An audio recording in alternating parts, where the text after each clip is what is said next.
Okay, so let's work this first equilibrium problem. And in this problem we have a man is holding this, this pole, and he's holding it in such a way that his hands are equidistant from the center of gravity. Okay? And in our gorilla problem we did a minute ago, in our last video, we had a massless board, a massless seesaw. This pole has mass, but remember we can treat the entire pole as if its mass were all located at the center of mass. And there's our center of mass right there. So therefore, gravity acts on this point with a force of mg downward. Okay? And we're told the man's hands are separated by 0.8 meters, and they're equidistant from the pivot point here, or our center of gravity. So therefore, this distance here is 0.4 meters. Okay? And that distance there is also 0.4 meters. So each of these distances here is 0.4 meters.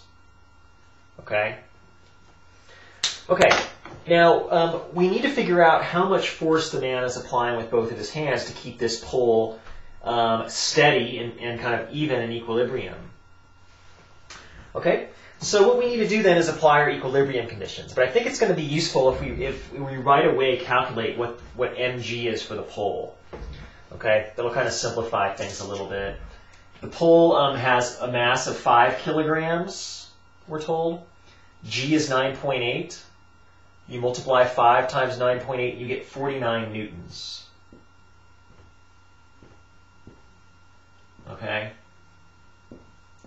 So our pole has a weight of 49 newtons. So our two conditions for equilibrium are first that our forces have to add up to 0, but also our torques have to add up to 0.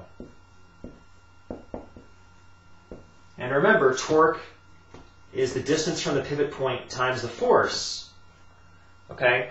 That is, when our force and distance from the pivot point are perpendicular, we don't need any of that sine stuff in here. We don't need any trigonometry then. Okay, so let's apply our conditions to our torque conditions first. And remember, we can pick any point we want as the pivot point when doing equilibrium problems. So the point we're going to pick for this, to simplify things, is we're going to pick the center of gravity as the pivot point.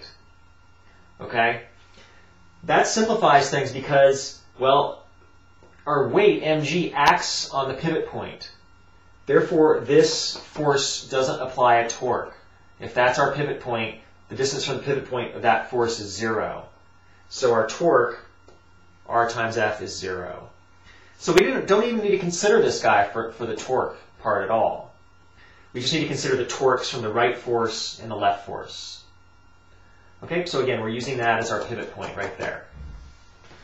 Okay, so again, the convention I'm using right now, I'll just go ahead and use, say, clockwise is a positive torque, counterclockwise is a negative torque. That might be opposite from what we did in the last problem, but it doesn't really matter, just as long as you choose one direction as positive, the other is negative. So this guy applies a positive torque then. So the torque from this force is the force times the distance from the pivot point. Okay? Now, this guy applies 0 torque. This one applies a negative torque. So we get minus that force times our distance from the pivot point. Okay? And that has to equal 0. Okay? Now, so since these both have the same factor here, the only way this equation can be satisfied is if the right force equals the left force. So just add this to both sides, and then divide both sides by 0.4, and you find that the right force then is equal to the left force. So that's not a surprise. We really would expect that. You know, your hands are equidistant from the pivot point. Those forces should be equal. And we'll call this then F. Okay, that's the force that's applied by each hand to the pole. Okay, let's apply this condition to our situation then. Our forces have to add up to 0.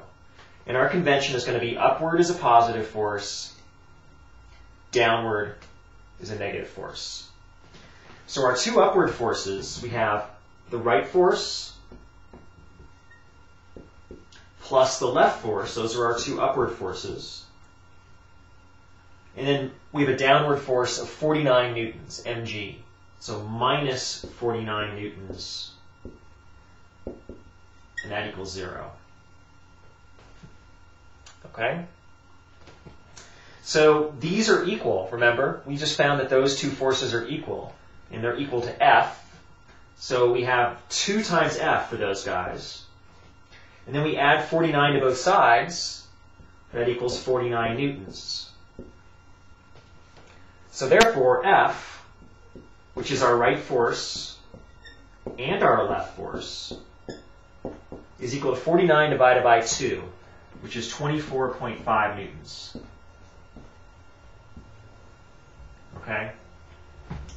So again, not a huge surprise here. We have the guy's two hands are equidistant from the pivot point here, and the weight of the pole is 49 newtons. So therefore, the guy has to apply equal forces with each hand, half of 49 newtons, to balance the weight of this pole.